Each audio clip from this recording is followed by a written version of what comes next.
All right, we're going to take a look at energy 1.1 here, and that is to describe that energy as the ability to cause change qualitatively and quantitatively. When they say qualitatively, they just mean to be able to describe energy, and the two forms of energy that we're really going to focus on are gravitational potential energy, or E sub G, and kinetic energy, E sub K. So I'm going to start with gravitational potential. Gravitational potential energy is the energy due to position or height above the ground. So if the height of this object increases, like my basketball example, then the gravitational potential energy is also going to increase. It's important for us to establish where, the height is zero. So typically we'll be talking about, say, the ground will be zero. So as I go further and further from the ground, the height increases, therefore the gravitational potential energy increases.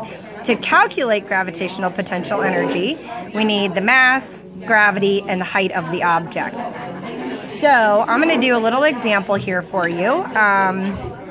Right over here, so I've got my gravitational potential energy formula, MGH, and I'm going to say that I have an object that is 5 kilograms.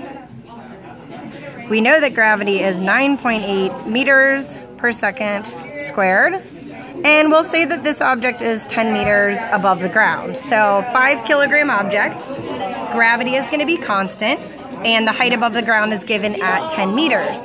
So all I have to do is take my 5 kgs, multiply by my gravity, and then multiply by my height, and you can see that I get 490 joules. And energy is always measured in joules.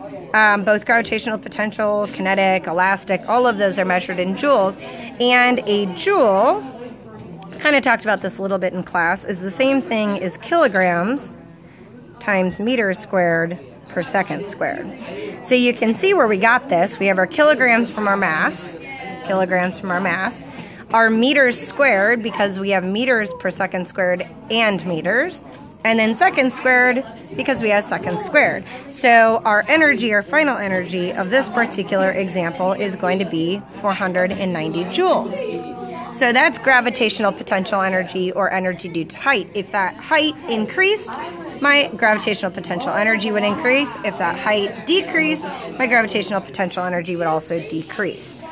Now, if we take a look at our second form of energy, that would be our E sub K, or kinetic energy, and we know that as energy due to motion. The formula for kinetic energy is 1/2 the object's mass times velocity squared.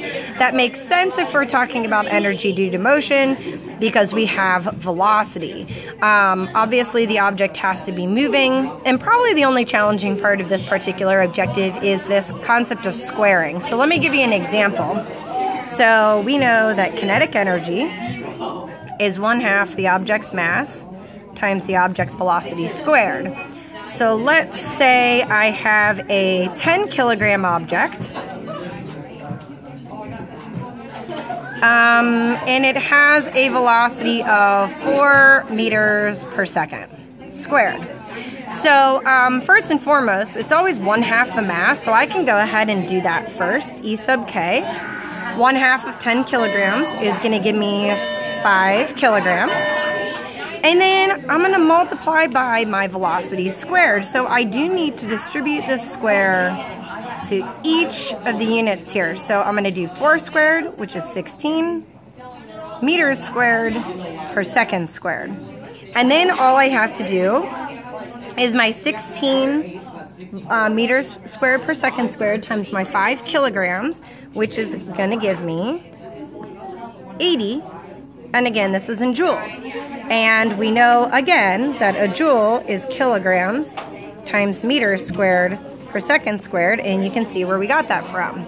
We've got our kilograms, we've got our meters squared, seconds squared, which also equals a joule. So this particular example, the total kinetic energy of this 5 kilogram object moving with a velocity of 4 meters per second is 80 joules.